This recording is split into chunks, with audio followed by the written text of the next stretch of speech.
What's up, everybody? Welcome to podcast now. I'm Alex. In this video, I want to talk about Call of Duty, what's going on, at least from what I've seen. Talk about the single player and some of the stuff there. Look at player numbers. It really seems like COD is having a really tough time this time around, which, full transparency, and I want to be careful of how much I say because I do want to be fair. Like, I haven't played it. And generally, over the last, 10 or so years, I've been out of the Call of Duty game. So I don't want to kind of overstep, and, people do play this game, so I don't want to speak necessarily for them or say, well, this is definitely how it is coming from somebody who's not actually playing it. But I will say some of the things that I've seen, at least single player wise, is you can't defend it. You cannot defend it. It's unbelievable, and it's something that we need to be able to call out, and hopefully there's a wake-up call coming, and I think, that's maybe where the numbers come in. Now, of course, peak concurrent on Steam and all that jazz, it is what it is. Sometimes I think you can read into it a little bit, and I think it all kind of depends on what you're comparing it to and kind of just being realistic with the numbers. So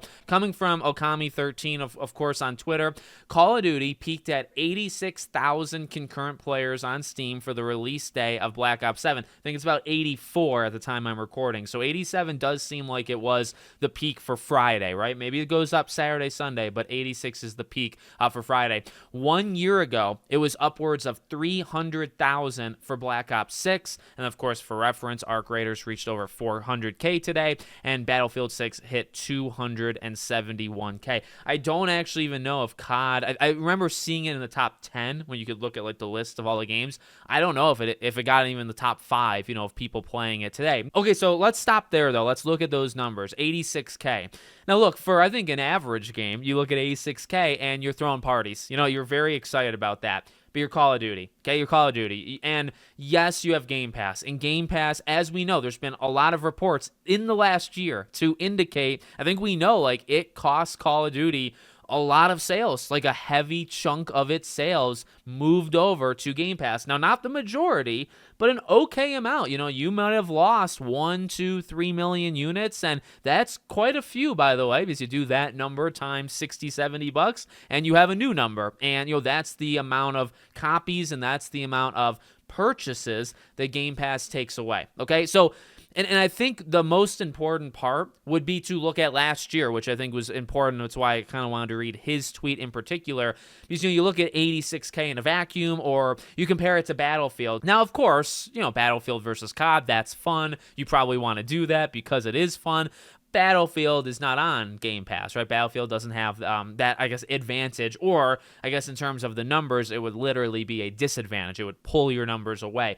But again, you look at last year. And remember, when you go on, because I've been out of it, I found this very confusing to me. When you look up Call of Duty on PC, there's only a few of them that actually really matter. And they put Call of Duty as a whole into one thing. I literally think it's just called Call of Duty, but it's Warzone, Black Ops 6, Black Ops 7. I think it's those three. It might actually be a fourth game as well that I just maybe forgot. But so it's important, when you look back and you see, I think it did include Warzone actually, because the peak all time is in the 400s, 420 or something, and that was when Warzone came out, whenever that was, 23, 22. So that was the peak, and then all of a sudden, it drops, and it's had lows, not as low as this, I don't think, but it's had, in the hundreds of thousands.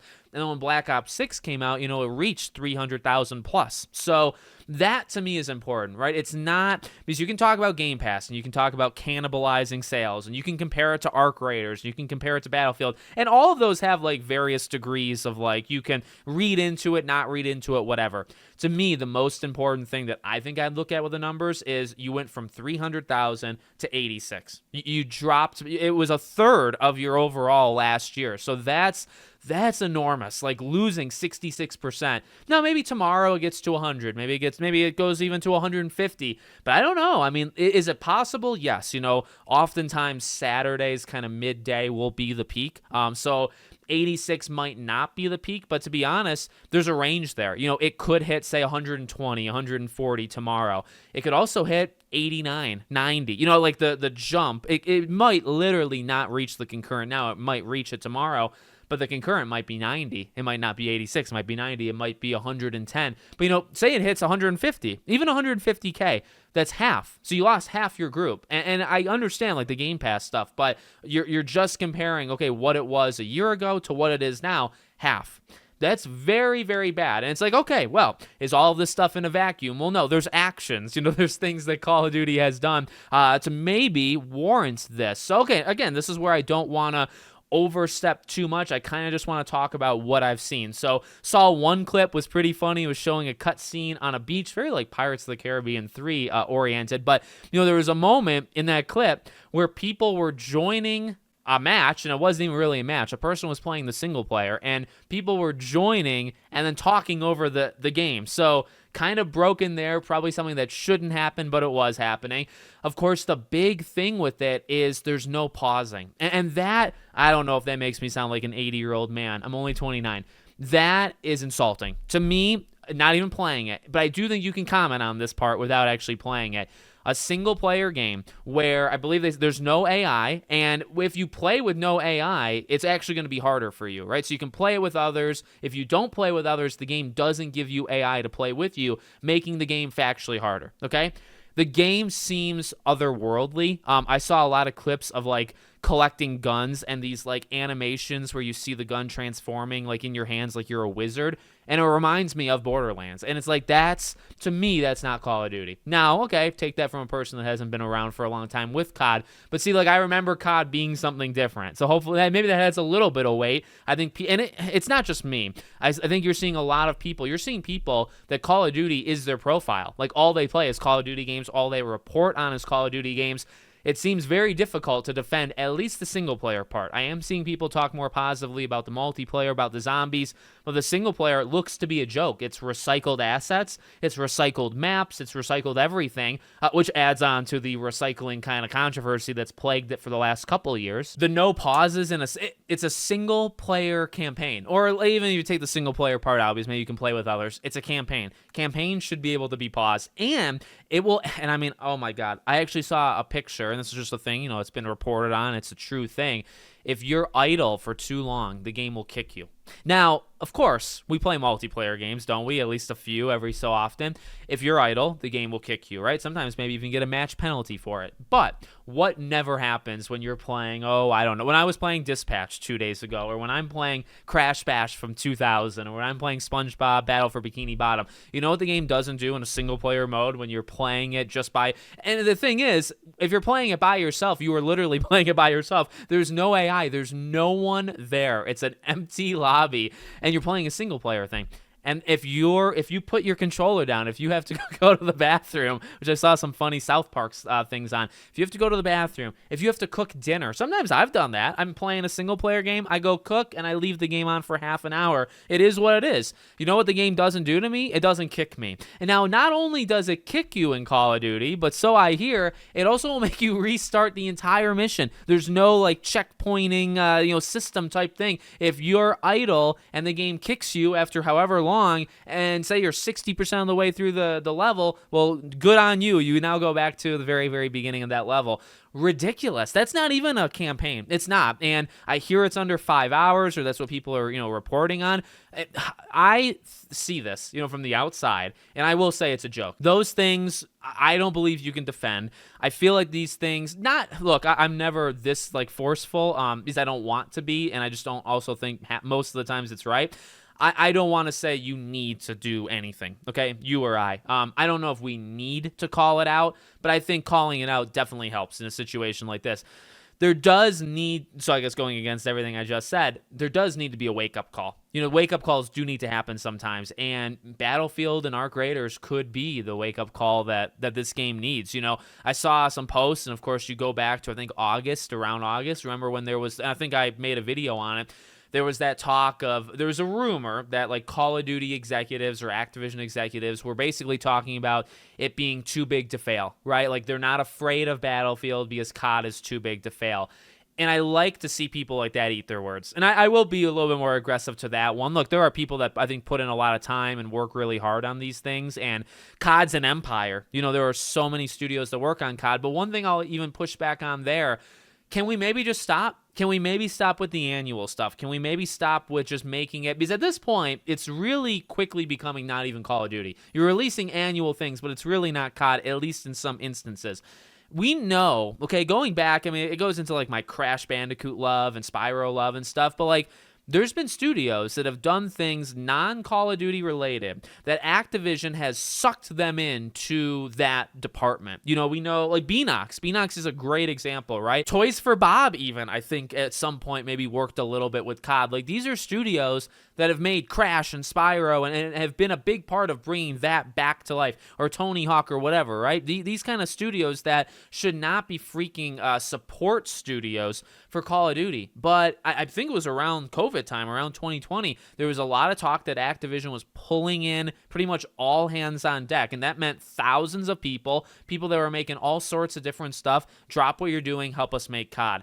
And I've always been disgusted at that. Always hated that concept that was even, if that was true, which, well, it's not even if it was true. We know these studios now are Call of Duty support studios. Some of them, not all of them. Some of them are still Call of Duty support studios. Some have been moved over to like Diablo, right? Like they have some weird shifting stuff that they do over there. And so, you know, in a way, like I want wake-up calls because I want things to change. I want things to change for Call of Duty because it seems, at least single-player-wise, is in a really bad spot. But also, like, you could probably trace it, too, to, like, you have a bunch of studios that don't actually want to do it. Or at least that was the perception at the time. Maybe they've come around to it. Maybe everybody left that was part of a team racing and then they had to freaking work on Call of Duty. Maybe they left because it's like, well, this is not what we want to do. So maybe now they all are COD people. You know, that's definitely possible, but it's not leading to a better product. You know, it feels more than ever like a rushed product, and that's where kind of the asset flipping, you know, kind of comes into play. It needs to slow down. It needs to kind of go back to what makes COD special, and it needs that wake-up call. And, you know, again, going back to the we're not afraid of Battlefield thing, you should kind of be afraid of Battlefield right now because Battlefield is still successful. It did work. You know, there was maybe a little thought that, okay, well, things are going well, but you never know about the end product. The game came out, and people are generally happy, and it's doing really, really well. And it's like you have serious competition. Call of Duty has serious competition, and it feels like it's never been so bad, never been so lazy, never been so just kind of rinse and repeat. And you can do that when you're kind of dominant and nobody's even challenging you, right? And that's the thing with competition that's so important. Why console wars actually are important in a way, because you don't want any of these companies, PlayStation, Xbox, whatever, you don't want them to get lazy, because oftentimes they will get lazy when they're not pushed. I've always said PlayStation thrived, to me, creativity-wise back in the PS3 era with all their different first-party games, because they were losing for a majority. They actually won in terms of systems sold at the end, but they were losing for the majority of those 7-8 years. But what did that do? I think that pulled out the most creative version of PlayStation we've had since then. I don't think we've gotten that creativity since then. And what's happened since then? PlayStation has really dominated and has kicked Xbox out, and there's really in that console wars. And I'm not trying to make it about that, but I am talking about competition. You know, when Call of Duty is by itself, when its competition was Battlefield 2042, there is no competition. Battlefield 2042 is terrible, you know, and nobody plays it. Like, you have both kind of sides of it. Because, look, a game can be terrible and everybody's playing it, and that's still kind of competition. But, like, Battlefield was no competition at all for so long, for a long, long time. And, yeah, you'll have the Arc Raid. You know, that one is a little bit, that's an extraction thing. I don't really look at that as a super, I mean, maybe it's a direct competitor, but I don't look at it exactly like that, because I will say things like that kind of pop up. Like every year there's 2 to 4 of those games that get 200 to 500,000 people playing it, and maybe it stays, maybe it drops off. Those games are always around. I guess they're competition, but they're not as direct as Battlefield. Battlefield right now is in your face, and you're weaker than you've ever been, and now you have legitimate competition that's maybe stronger, maybe not stronger than it's ever been. I don't know about that with Battlefield. Maybe you could argue that, but it's definitely in the last 10 or so years, it's about as strong as it's going to be. And you have that staring you at the face, and you are the weakest version of yourself that you've ever been. So not looking good. Please turn it around. Let me know what you guys think. Make sure, as always, you're subscribed to the channel, bell icon turned on, and I hope to see you all on the next one.